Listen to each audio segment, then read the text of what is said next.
Bueno, voy a hablar con Mario Funes, toda una referencia allí en Luchemos por la Vida. ¿Cómo está, Mario? Soy Daniel Ciampicini. Esto es Círculo Rojo por Radio Continental Bahía Blanca. ¿Cómo le va? Buenas tardes para usted, Daniel, y para toda la audiencia.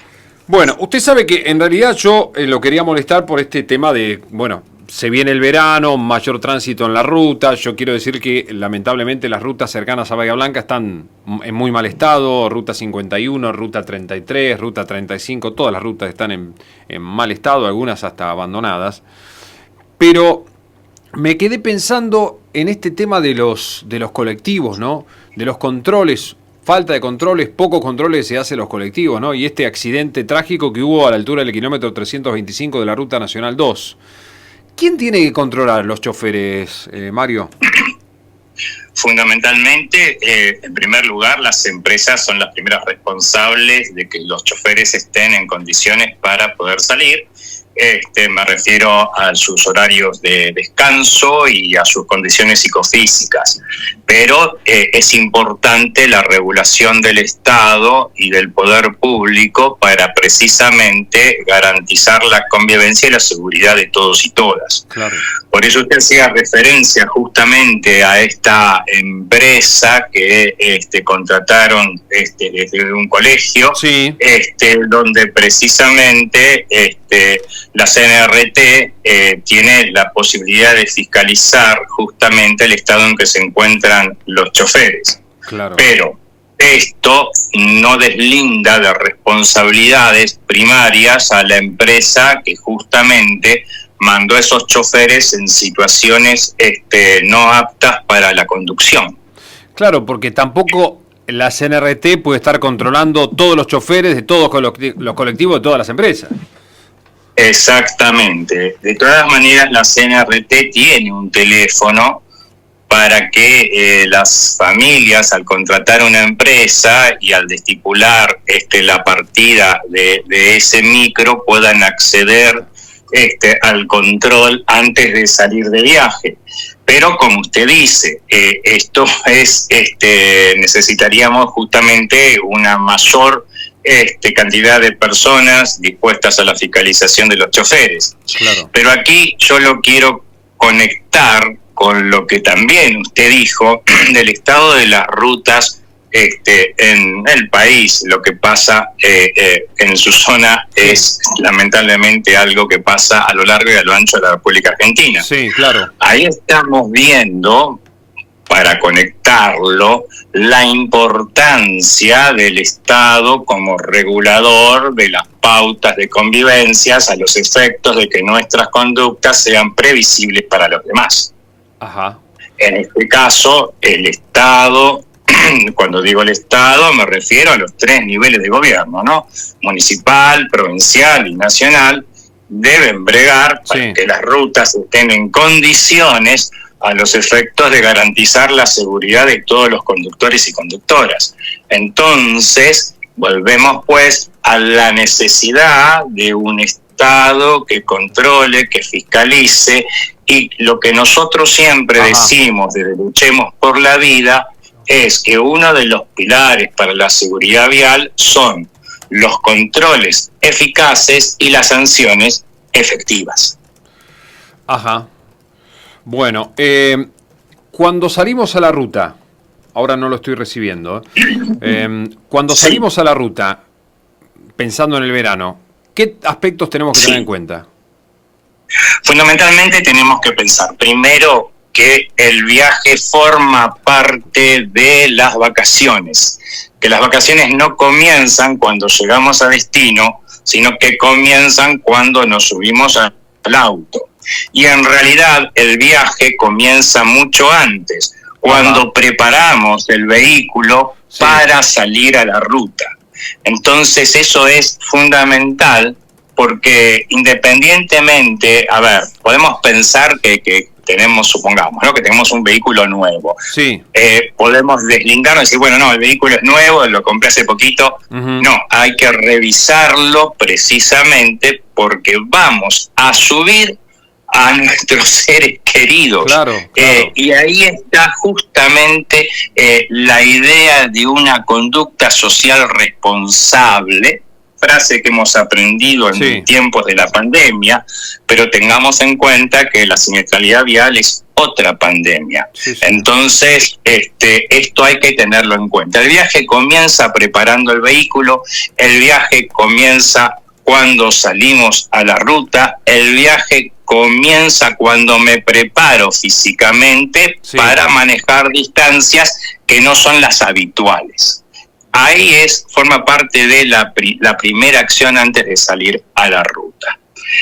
Después, si los viajes son prolongados, hay que parar cada 2 horas mínimo, para distenderse, para distender a los ocupantes, para que precisamente el viaje sea ameno. Siempre pensamos qué tiempo vamos a tardar en llegar, pero nunca pensamos que en el sistema del tránsito hay variables que nosotros no podemos manejar y que precisamente son las que tenemos entonces que extremar la atención para no someternos a situaciones riesgosas. Y por ejemplo, en materia de distancias, ¿no? Bien. ¿A qué distancia debo circular del otro auto, no? Básicamente, como no podemos medir las distancias en metros, o al menos nos resultaría difícil con el auto que va adelante, entonces debemos tomar puntos de referencias y transformarlos en tiempo. A ver, ¿cómo es esto? El auto que va adelante, yo me voy fijando, pasa por un cartel y debo contar 1 segundo, 2 segundos, 3 segundos, 4 segundos, y si yo todavía no pasé, significa que estoy a una buena distancia del auto que me precede. Porque un siniestro de tránsito es algo repentino. El auto que va adelante puede sufrir un desperfecto, no puedo saber bien la condición, obviamente que está el chofer que me precede, y entonces, como un siniestro de tránsito es un imprevisto, debo tener la distancia prudencial. Ahora bien, generalmente nos suelen decir, bueno, yo dejo el espacio, pero después viene un auto y se me mete adelante. Ahora bien, esto es así. Lamentablemente no estamos jugando en equipo en el sistema del tránsito. Independientemente de esto que nos da bronca, nosotros debemos garantizar la seguridad de los ocupantes de nuestro vehículo y volver a tomar la distancia. Claro. Esto es fundamental. También es muy importante que en el sobrepaso tengamos presente en aquellas rutas que es mano y contramano solamente, que yo debo pasar a otro vehículo cuando veo a lo lejos y difumado un vehículo que viene en sentido contrario. Si ya estoy viendo nítidamente sus luces, significa que ya no tengo tiempo. Claro. Eso por un lado. Y después otra cuestión que es muy importante.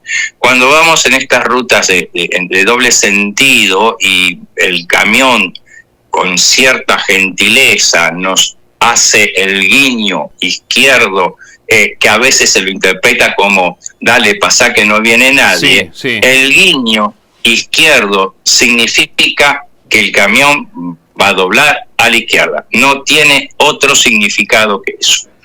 ¿Por qué digo esto? Porque es el que conduce quien dirige, sabe las condiciones de su vehículo, sabe si viene en una marcha de quinta con el auto exigido. Entonces es uno quien debe precisamente atender la situación del sobrepaso, sin menoscabar la ayuda del chofer que va adelante, pero es fundamental que nosotros tomemos la decisión sobre específicamente el cuándo pasar. Y esto lo digo porque, a ver, en rutas internacionales, los camiones, por ejemplo, brasileños, hacen esta señal con el guiño derecho, lo cual genera una confusión terrible. Entonces, tengamos en cuenta esto, porque varias veces se han sucedido siniestros en torno a esta interpretación que ni siquiera está en ningún manual de educación vial. Entonces, el que conduce, dirige, y es a partir de ahí que se tienen que tomar las medidas precautorias. Yo vuelvo a lo que usted me dijo antes sobre el estado de las rutas. Tenemos un estado de rutas que son realmente lamentables, que no hay presupuestos en torno a su mejor condición, pero recordemos que el que conduce dirige, y si yo tengo una ruta en mal estado, con huellas, con pozos, con banquinas que no son seguras, yo debo reducir la velocidad. Y entonces a partir de ahí el que conduce dirige. Por eso insisto con esto, siempre se piensa en cuánto tiempo voy a llegar, pero hay variables que nosotros no podemos manejar. Claro. Insisto, un siniestro de tránsito es un imprevisto, no está en los planes de nadie, sucede de repente, pero cuidado, no es una fatalidad un siniestro de tránsito.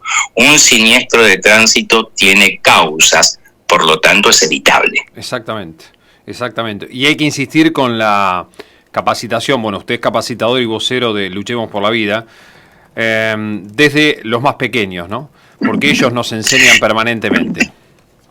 Exactamente, mire, la Ley Nacional de Tránsito prevé una materia de educación vial para inicial, para primaria, para secundaria e institutos de formación docente. Y lamentablemente todavía esto no está en ninguna currícula de ningún sistema educativo de ninguna provincia.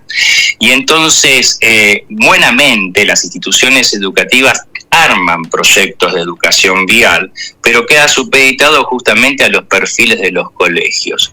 Es fundamental que justamente se ponga en práctica esto que todavía la Ley Nacional de Tránsito figura en sus letras, pero no en su práctica. Y usted lo ha dicho muy bien, es decir, son los chicos que a mí me ha pasado, he sido director de escuelas durante muchos años, y me ha pasado que trabajar con educación vial, después padres venir a decirme, bueno, ahora mi hijo me controla cuando paso, cuando no doy la prioridad al peatón, y bienvenido sea, porque precisamente son los cambios de conductas que necesitamos para que no haya un promedio de 16 muertos por día en nuestro país. Terrible. Que ese es el promedio. Y estamos diciendo también, por nuestras estadísticas, que es la principal causa de muerte en la juventud argentina, franja etaria hasta los 35 años. Y un dato más, sí. El 70% de los siniestros de tránsito se producen a no menos de 15 kilómetros del lugar de destino.